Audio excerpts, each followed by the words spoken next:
Good morning all of you. आज हम फिर से हाजिर हुए हैं बीएड सेकेंड ईयर की ऑनलाइन क्लास को लेकर। आज हम जेंडर विद्यालय एवं समाज के अंतर्गत आज का जो हमारा टॉपिक रहेगा वो है पुरुषत्व की अवधारणा, उसके सकारात्मक एवं नकारात्मक पक्ष। इससे पूर्व आज 14 सितंबर है, उसके लिए आप सभी को हिंदी दिवस की हार्दिक शुभकामनाएं। तो आज का जो हमारा टॉपिक है पुरुषत्व, उस पर जानकारी प्राप्त करते हैं।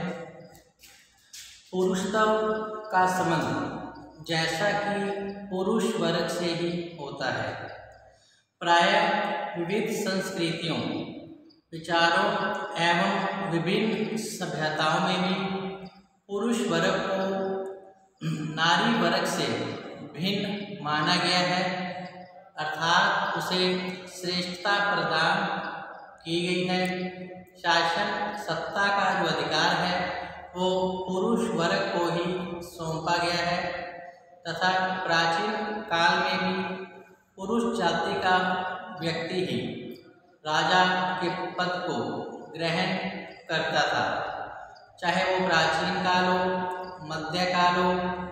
तो इसके अंतर्गत जो पुरुष जाति का व्यक्ति ही गद्दी पर बैठता था और शासन कार्यों का संचालन अच्छे ढंग से करता था, क्योंकि एक पुरुष के अंदर शासन करने की योग्यता पाई जाती है, क्योंकि उसमें पुरुषत्व के गुण दिखाई देते हैं, अर्थात शारीरिक बनावट, गुण, व्यवहार के अंतर्गत जो पुरुष है वो स्त्रियों से भिन्न माना गया है।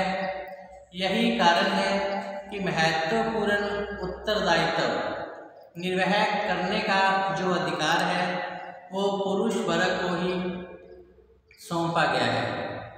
प्राचीन काल में चंद्रगुप्त मौर्य, सम्राट अशोक, पुष्यमित्र गुप्त, गौतमीपुत्र शातकर्णी, कनिष्क प्रथम, इसके अलावा गुप्त वंश के जितने भी प्रमुख शासक हुए सभी के सभी पुरुष वर्ग से ही संबंधित रहे हैं।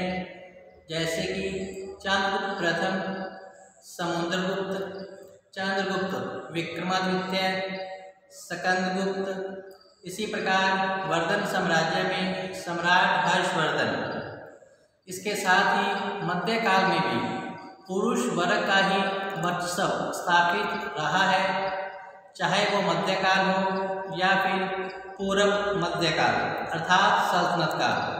सल्तनत काल में भी पुरुष वर्ग का व्यक्ति ही शासन कार्य संभालते थे, जैसे कि कुतुबुद्दीन ऐबक, इल्तुतमिश, इसके अलावा बलबन, अलाउद्दीन खलजी, मोहम्मद बिन तुगलक, फिरोज तुगलक, इसके साथ साथ इब्राहिम लोदी, बहलोल लोदी, सिकंदर लोदी आदि जो शासक थे पुरुष वर्ग से ही संबंधित थे।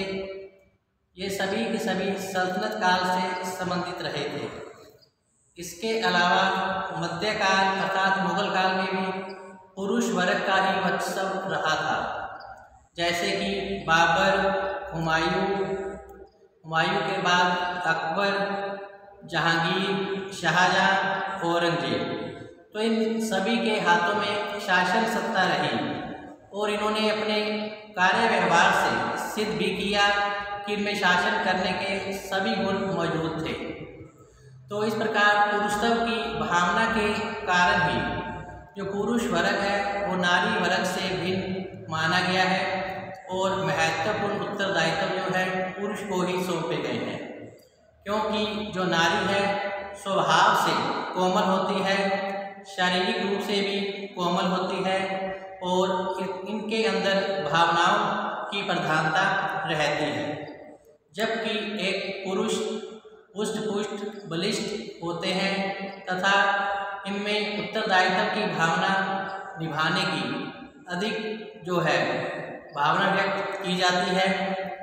तो तो यही कारण है कि पुरुषत्व की अवधारणा के कारण ही एक व्यक्ति या एक जो राजा है युद्ध के अवसर पर शत्रु दल को पीठ नहीं दिखाता और उसका सामना करते हुए वीर गति को प्राप्त हो जाता है। अर्थात जो वीर पुरुष है वो वक्ष पक्ष का जो प्रहार नहीं झेलता और मातृभूमि की रक्षा के लिए अपने प्राणों का बलिदान भी दे देता है। इस प्रकार पुरुषत्व की जो भावना है वो स्त्रियों से इसे भिन्न बनाती है।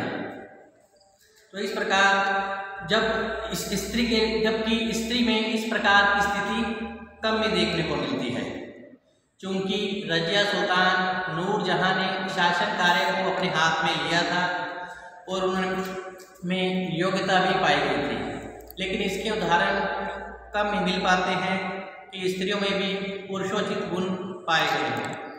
अधिकतर यह गुण जो पुरुषों में ही दिखाई देते हैं, पुष्ट होना, बलिष्ठ शरीर का होना और उनमें जिम्मेदारी को निभाने की क्षमता होना, ये सब पुरुषों में ही अधिक देखने को मिलते हैं।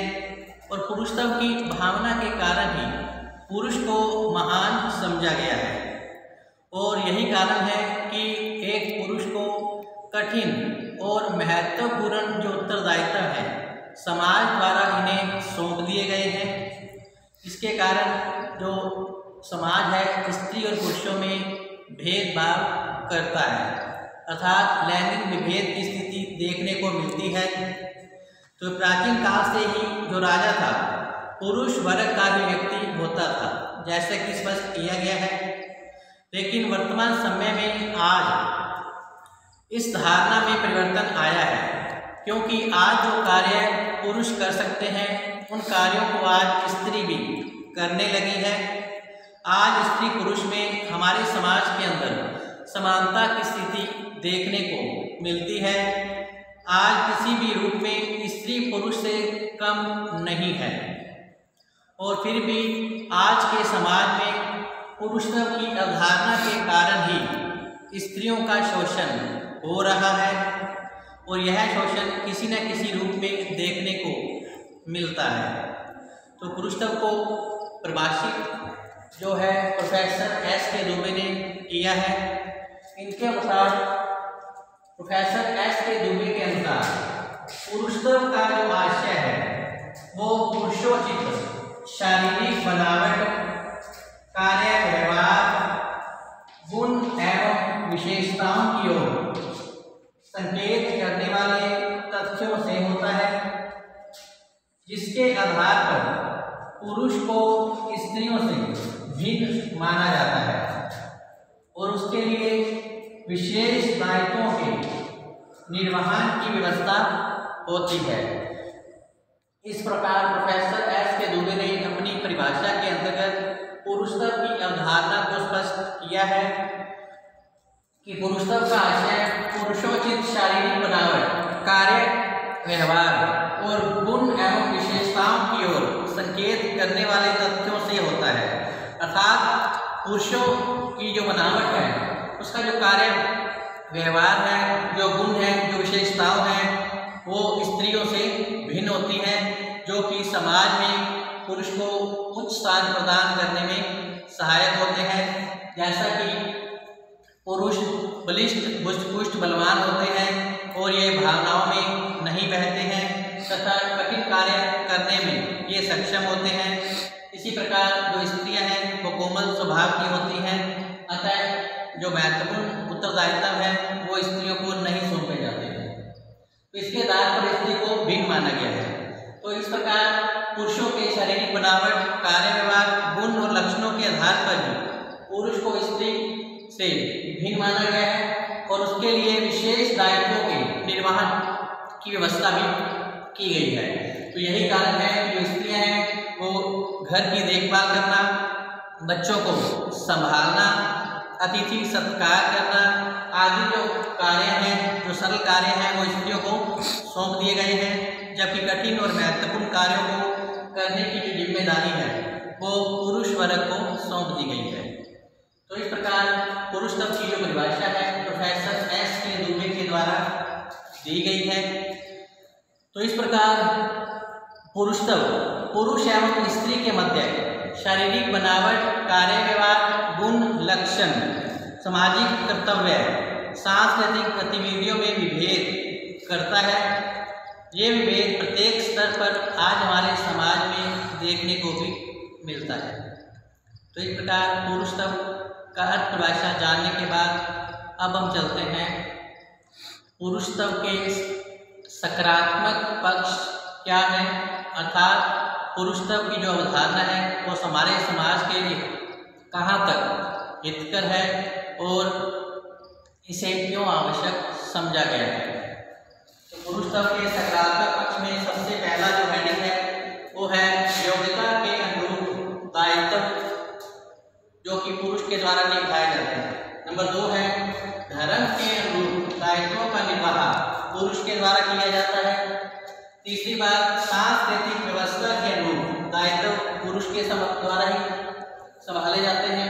इसके अलावा परिवार के प्रति समर्पण की जो भावना है वो भी पुरुषों में ही देखने को मिलती है। परिवार की सारी जिम्मेदारी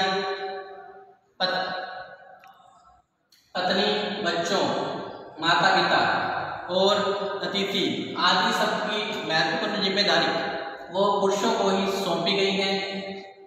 यही कारण है कि इस व्यवस्था से नारी को तनावों से मुक्ति मिल जाती है, अर्थात कठिन और महत्वपूर्ण कार्य पुरुष को दे दी जाते हैं और घर की जिम्मेदारी, सार संभाल की जिम्मेदारी स्त्रियों को प्रदान कर दी जाती है। यही कारण है कि नारी को तनाव से मुक्ति मिलती है और इसी आधार पर जो नारी है अपने परिवार में सुरक्षित रहती है। अर्थात एक पति की जिम्मेदारी होती है कि वो अपने परिवार, पत्नी और बच्चों को सुरक्षा प्रदान करे और कठिन समय में उनको सहायता दे तथा समाज में उसकी सुरक्षा का उत्तरदायित्व जो है वो पुरुष वर्ग पर ही होता है।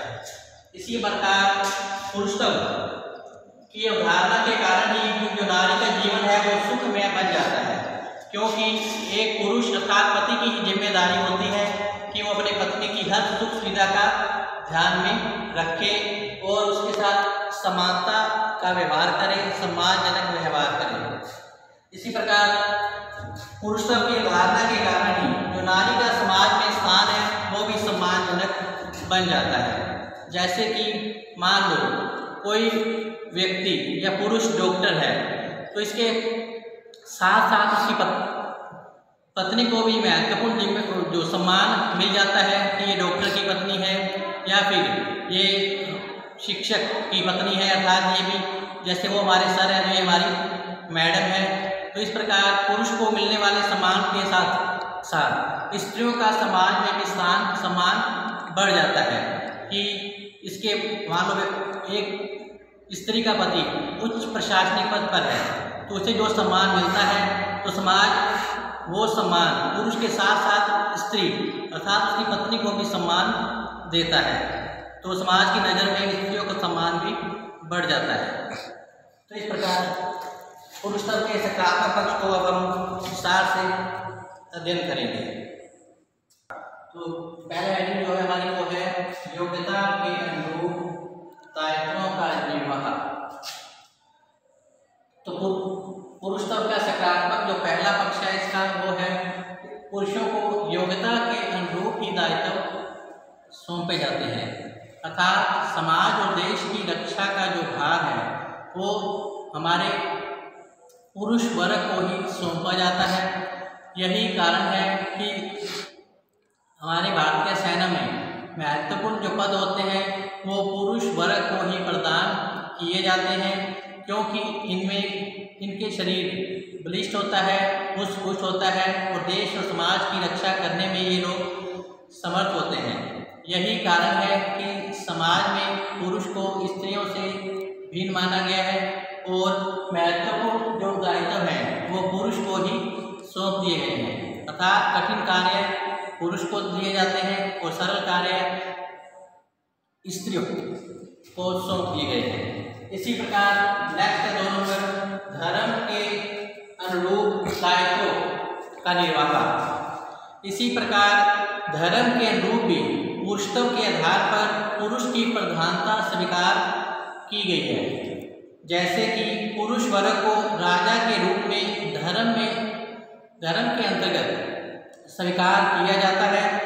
पुरुष को परिवार के अंदर भी महत्वपूर्ण पद प्रदान किया जाता है, अर्थात घर का जो मुखिया होता है हमारे परिवार के अंदर वो भी एक पुरुष वर्ग का ही होता है। यही कारण है कि उसे महत्वपूर्ण उत्तरदायित्व सौंप दिए गए हैं। तो इस आधार पर पुरुष जो अपने आश्रित जन लोग हैं उनका जो पालन पोषण है सही ढंग से कर पाता है और घर को अच्छे से चला पाता है। तो किंतु परिवार को उनके बुरे परिणामों से मुक्त रखा गया है। नेक्स्ट है 3 नंबर, सांस्कृतिक व्यवस्था के अनुरूप दायित्व, अर्थात परिवार के प्रत्येक व्यक्ति की सुख सुविधा का ध्यान में रखना, घर में राशन पानी लाना, बच्चों की शिक्षा चिकित्सा की व्यवस्था करना, घर में आए अतिथि सत्कार का प्रबंध करना और अपनी पत्नी को हर सुख सुविधा का ध्यान में रखना, ये सभी कार्य पुरुष वर्ग को ही सौंप दिए गए हैं। अर्थात सांस्कृतिक व्यवस्था का जो उत्तरदायित्व है वो पुरुष वर्ग पर ही होता है और इन दायित्वों के पालन करने से ही समाज और विकास का इन दायित्वों को पालन करने से समाज एवं परिवार का जो विकास है वो चहुमुखी रूप से हो पाता है, क्योंकि इस स्थिति में पुरुष वर्ग को अपने दायित्व और प्रतिष्ठा के अनुरूप कार्य करना पड़ता है। इस विकास की गति में तीव्रता भी पाई जाती है। अतः पुरुषत्व का स्वरूप सभी के लिए उपयोगी सिद्ध होता है। नेक्स्ट है परिवार के प्रति समर्पण की भावना। तो इस प्रकार पुरुषत्व के आधार पर पुरुष वर्ग को परिवार से अधिक दायित्व प्रदान किए जाते हैं, जिससे कि परिवार के अन्य सदस्यों की तुलना में पुरुष वर्ग को अधिक कार्य करना पड़ता है। अन्य व्यक्तियों के पालन पोषण का दायित्व पुरुष वर्ग को ही सौंपा गया है। इस स्थिति में जो एक पुरुष वर्ग है उसमें अपने परिवार के प्रति समर्पण की भावना बढ़ जाती है और वो अपने परिवार की सुख सुविधा का ध्यान रखना अपना मुख्य कर्तव्य मान लेता है और वह घर की सारी जिम्मेदारी हंसते हंसते अपने कंधों पर उठा लेता है। तो इस प्रकार परिवार के प्रति समर्पण की जो भावना है वो पुरुषत्व के आधार पर पुरुषों में ही पाई जाती है। इस प्रकार नारी को तनाव से मुक्ति, तो पुरुषत्व की अवधारणा के कारण ही जो हमारे भारतीय समाज की नारी है वह अनेक तनावों से मुक्त रहती है, क्योंकि इससे नारी वर्ग को संतोष मिलता है, क्योंकि आर्थिक क्रियाओं का जो संचालन है वो उसके पति के द्वारा किया जाता है। घर और परिवार की जो महत्वपूर्ण जिम्मेदारी है वो भी उसके पति के ही कंधों पर होती है। अर्थात पुरुष का कार्य आर्थिक क्रियाओं का संचालन कर धन कमाना है और उपलब्ध सामान और सामग्री का जो उपयोग है वह करने का दायित्व है वो स्त्री वर्ग को सौंप दिया गया है। इस प्रकार पुरुषत्व की अवधारणा के कारण ही जो नारी है अपने आप को तनाव से मुक्त अनुभव करती है। नेक्स्ट है नारी सुरक्षा। तो पुरुषत्व की अवधारणा के कारण ही एक पति या पुरुष की ही जिम्मेदारी है अपने परिवार की सुरक्षा का इंतजाम करना। अर्थात जिस घर में पुरुष वर्ग का वर्चस्व होता है उस घर में कोई बाहरी व्यक्ति देख भी नहीं सकता, अर्थात बुरी दृष्टि नहीं डाल सकता, क्योंकि वो जानता है कि इस घर में पुरुष रहते हैं। अगर हमने कोई ऐसी वैसी बात की तो हमें दंडित भी किया जा सकता है, क्योंकि उस घर या परिवार की सुरक्षा की जो जिम्मेदारी है वो पुरुष अर्थात घर के मुखिया के द्वारा ही संपन्न की जाती है। तो ऐसे परिवारों में जो नारी है अपने पति के रहते हुए अपने आप को सुरक्षित अनुभव करती है और निश्चिंत होकर अपने कार्य में लगी रहती है। अर्थात जिस घर में पुरुषों की प्रधानता होती है या पुरुषों का साया बना रहता है, उस घर में जो स्त्रियां हैं अपने आप को सुरक्षित महसूस करती हैं और बच्चे भी अपने आप को सुरक्षित अनुभव करते हैं। नेक्स्ट है नारी का सुखमय जीवन। तो पुरुषत्व की अवधारणा के कारण ही जो नारी का जीवन होता है वो सुख में बना रहता है, क्योंकि एक पुरुष के द्वारा ही कठिन कार्य संपन्न किए जाते हैं और नारी को केवल एक सहयोगी के रूप में कार्य करना पड़ता है। तो इस ऐसे परिवारों में पुरुष का ये कर्तव्य होता है कि वो अपने पत्नी, बच्चों और माता पिता की हर सुख सुविधा का ध्यान नहीं रखे। उसे स्वयं चाहे कष्ट कितना भी हो, लेकिन उसके परिवार के जो सदस्य हैं, माता पिता, बच्चे या पत्नी को किसी प्रकार का कष्ट नहीं होना चाहिए। तो यही कारण है कि नारी का ऐसे परिवारों में जो नारी का जीवन होता है वो सुख में होता है। नेक्स्ट है नारी का समाज में सम्मान। तो पुरुषत्व के आधार पर ही अच्छे कार्यों को करने वाला पुरुष होता है, परंतु सम्मान उसकी पत्नी को भी एक उसके साथ साथ प्राप्त होता रहता है। जैसे मान लो किसी व्यक्ति को नोबेल पुरस्कार प्राप्त होता है, तो ऐसे में उस व्यक्ति की पत्नी को भी समाज में एक महत्वपूर्ण और सम्मानजनक स्थान प्राप्त हो जाता है कि यह जो स्त्री है वह नोबेल पुरस्कार विजेता की पत्नी है। इसी प्रकार अगर कोई शिक्षक के पद पर है तो स्त्री को मैडम कहकर संबोधित किया जाता है, अर्थात मास्टर, मास्टरानी कहकर उसे संबोधित किया जाता है, जिससे कि उसके सम्मान में वृद्धि होती है, चाहे स्त्री 8 तक की क्यों ना पढ़ी हो। अगर उसका पति अच्छे पद पर है और समाज में उसका सम्मान है, सम्मानजनक स्थान है, तो उसकी पत्नी को भी वही सम्मान प्राप्त होता है जो कि उसके पति को मिला होता है। तो इस प्रकार जो नारी का समाज में सम्मान है वो भी बढ़ जाता है। इसी प्रकार नारी के प्रति सकारात्मक भाव इस पुरुषत्व के आधार पर रखा जाता है और नारी को जो है पुरुषत्व की अवधारणा के कारण ही शोषण से मुक्ति भी मिलती है, क्योंकि नारी की शोषण से मुक्ति में पुरुषत्व की महत्वपूर्ण भूमिका पाई जाती है, क्योंकि जब संपूर्ण समाज में नारियों की सुरक्षा का उत्तरदायित्व पुरुष वर्ग के पास होता है तो वहाँ पर नारी का शोषण नहीं हो सकता, क्योंकि नारी के संरक्षण की भावना प्रत्येक पुरुष के मन में सम्मानित रहती है। तो इस प्रकार पुरुषत्व के माध्यम से संपूर्ण समाज में समानता, स्वतंत्रता का वातावरण उत्पन्न होता है। प्रत्येक नारी को उसकी योग्यता, रुचि एवं वृद्धि के अनुसार कार्य प्राप्त होते हैं और यह जो है पुरुषत्व का एक आदर्श रूप होता है। तो इस प्रकार आज के टॉपिक जो है हमारा पुरुषत्व की अवधारणा, अर्थ, परिभाषा और इसके सकारात्मक पक्ष को हमने जान लिया है। कल हम पुरुषत्व की अवधारणा के हमारे समाज के अंदर नकारात्मक पक्ष क्या रहे हैं, अर्थात इससे समाज में क्या हानि होती है, इसके बारे में हम कल जानकारी प्राप्त करेंगे।